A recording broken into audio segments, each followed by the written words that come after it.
sound check. Okay, check. Test mic. Okay, so greetings students. Since usually yung sa subject na to halos hindi nakaka-attend, so I decided to create a synchronous video para panoorin nyo na lang para kung may time kayo. Okay, so ang topic natin for this week is about sculpture. Okay, so let's proceed in our topic.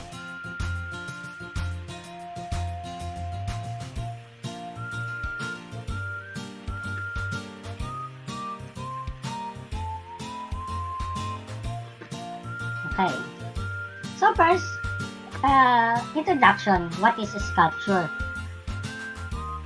So, syempre, sa sculpture is a branch of the visual arts. Syempre, pagdating sa visual arts, is meron siyang depth of field, ganon. So, usually, ang sculpture, it has a 3 dimension. Bakit kamo? So, kumbaga meron siya yung sabi natin, height, width, and depth. So, parang diba, doon natin makikita na siya, pagka inikot, 360 degrees. Yung art is fully 3-dimensional. Usually, ang sculpture, in the modern day, we use plastic, as a plastic art. Siyempre, may durable sculptural process or the use by carving. So, pag carving, yung parang inuukit. Diba? And modeling, for example, additional materials and clay. So, such as stone, metal, ceramics, woods, and other materials. But since modernism, there has been an almost complete freedom of materials and process. A wide variety of materials may be worked by removal such as carving, assembled by welding, or modeling, or molded, or cast. Siyempre, yung sculpture, meron yung nagamit yan sa mga religious devotion sa mga many cultures. Diba? Tulad ng mga natin, tawag dito. Kay illustration dito, we have yung Michelangelo's Moses. Diba? Circa 1513 to 1515 sa Rome. Doon nakano siya sa ni Pope Julius II.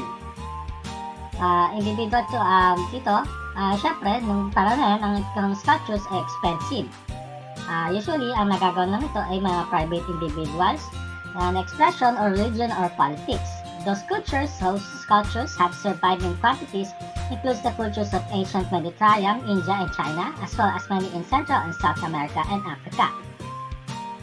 So, let's discuss yung 2 types of sculpture techniques. First, we have yung subtractive. Yung subtractive, ito yung type ng, kunwari, kinuukit natin, binabawasan natin, such as kahoy, English is wood or stone, and then, syempre, pag inukit, nagkakaroon ng shape. Next, we have yung additive. So, usually, additive is yung parang mga parts na dinadagdagan ng natin, for example, mga clay. The method of clay modeler who adds lumps of clay to a core and works out the desired shape. So, we have the types of materials that we use in sculpture. As you can see here, we have the stone, woods, terracotta, bronze, and then casting.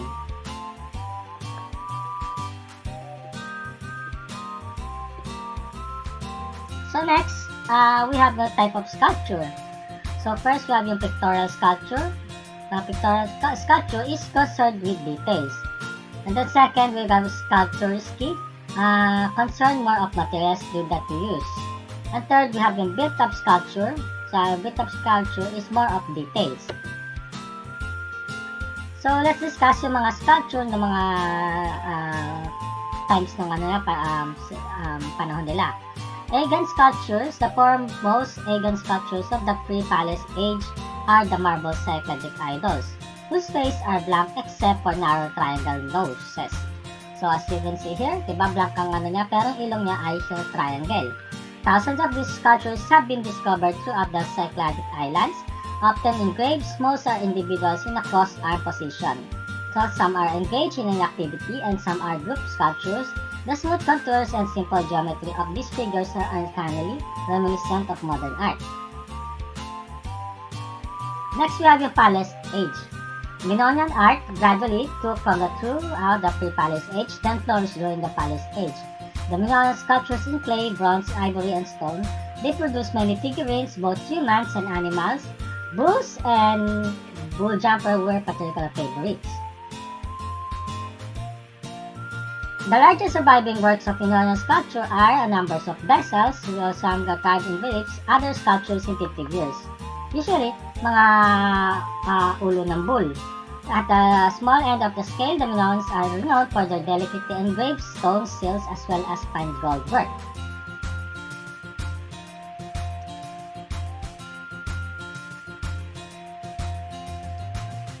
Next, we have yung geometric art. Pag sinabi natin geometric art, as you can see, we have yung mga shapes na na pattern na ginagamit para sa natin, sa sculpture natin. So, siyempre, ang geometric art is a piece of Greek art characterized largely by geometric motifs in base painting that flourished towards the end of the Greek Dark Ages, during 900 to 700 BC. So, it was centered in Athens, and from there, the style spread amongst the trading cities of the Aegeans. The Proto-Geometric period and the Geometric period influenced the characteristic of pottery style, and the base had the various use of propose with Greek society, including but not limited to funerary base and symposium base. Next, we have the Daedalic period, which is Egyptian. Okay. So, Daedalic sculpture is a type of sculpture attributed to legendary Greek artist Daedalus, who is connected in legend to Bronze Age archaic sculpture in post-Bronze Age Greece. The legend about Daedalus recognized him both as a man and a mythical embodied. The writer Kosan thought that wooden images were referred to as Daedala even before Daedalus' time. The Daedalic sculpture reveals an Eastern influence known as Orientalizing in Greek art. So, if you notice, in the head seen from the front, it resembles an Eastern head with wig-like hair, but it's more angular, having a triangular face, large eyes, and prominent nose. Okay, as you can see here. The female body is rather flat geometric with high waist and formless drapery. Early sculpture exhibiting these attributes is known as Daedalic. It was used for figurines or clay plaques and in relief decorations and bases. Next, we have yung natin sa Greece, classical period. So, you can see, syempre, Romanized civilization nung panahon na yun, from about 500 BC to around 200 AD, ancient Greek sculpture set yung Hellenistic style. So, yung nakikita mo, usually, ang sculpture sila is tawag dito, showing proportion of the human body. Okay? So nga, tulad nga sabi kanina, the main subject of ancient Greek sculpture from its earliest was the human figure. Siyempre, usually, ang mga ito ay male. And as you can see, from the earlier slide, it was nude. Apart from the heads of portrait sculptures, the body were highly idealized but achieved an unprecedented degree of naturalism. In addition to freestanding statues, the term classical sculptures incorporates reliefs and the platter bas relief styles. Where sculptures works emphasize the human form, reliefs were employed to create elaborate decorative scenes.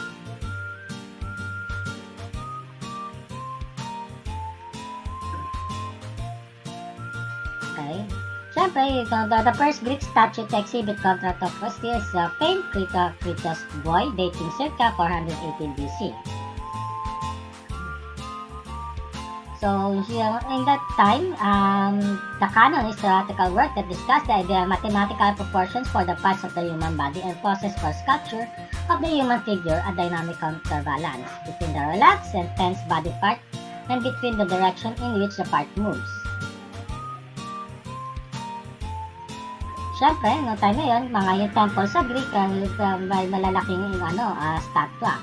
They believed na yung placing shrines around the areas that were said to be holy would please the gods that time.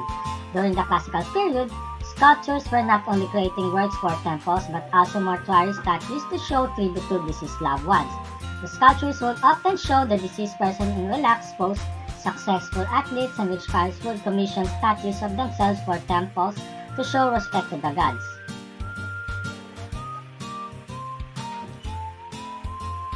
So here, as you can see, Greek work attract Italian interest dahil doon, it greatly influenced Etruscan and later the Roman art. The enthusiasm within Greek art has proven important merely because of the translation of classical Greek style, but also because of the most extant classical Greek work survived, mainly the Roman marbles copies of Greek bronze originals. As bronze has always been a valuable metal, most of the originals were likely long ago na melted down, and the few genuine survivals have been found by mostly in the context of shipwrecks. Pero, syempre, they did the marble too, and a number of classical Greek marbles have survived. As you can see here, example ng mga marbles. Ito yung bronze. Okay.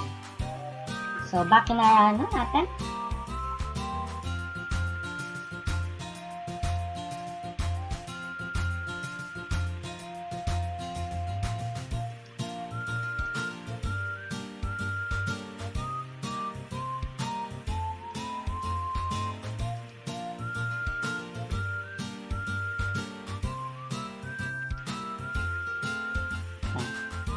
So, yun ang topic natin about sa sculpture. Okay? So, ang gagawin natin, okay? So, i-assign ko na kagad kayo dito. Ang activity nyo, sa activity 1, ay activity for this midterm, is to create an origami. Yung origami na yun, gawa kayo ng anything na origami that you think that will, okay, so, ulit ko lang hinaka lang konti. Okay, so for your activity, you're going to create an origami. So, I think you're familiar with origami. If we said origami, it's yung paper arts and craft na ginagawa yung mga shapes, mga ibon, mga ganon. So, gagawa po kayo ng origami and describe what the type of visual art siya. Diba? And then, reflection natin. So, let's say, sabihin natin, ano yung, bakit yung origami na yun yung ginawa nyo. So, parang, yung origami yan, must describe yourself. For example, sabihin ko, I created an origami na spider. Bakit? For example, spider. Because with my web, I can tawag ito, sabihin natin, explanation ko dahil spider, because with my knowledge, I can spread it via my, tawag ito, via my web, parang ganon. So, everyone can reach me out. So, yun yung reason ko kung bakit spider ang origami ko. And then, mag-a-assign na din po ako ng midterm project natin. Since next week ay midterms na natin. So, para hindi na kayo mabusy. So, ang target po natin is to create sculpture using clay. And then, by using clay, tulad nga kanina, create ng sculpture using clay that yung definition, yung meaning niya para sa inyo. Okay? So, ganun lang kadali siya. Di lang po yung topic natin. Ayun lang yung gagawin para sa midterm project. So, picture lang na ganun. Kaya, kailangan may front view, back, side, top, and natin. Okay. So, yun yung natin, sa activity, origami. And then, midterm project is about sculpture via clay. So, any color or kung ano yung tingin nyo magiging pwedeng single color or pwedeng maramihan, bahala po kayo kung anong pwede po nyo gawin. Okay? So, sana mapanood to, and then later on, gawin na po yung activity. Thank you.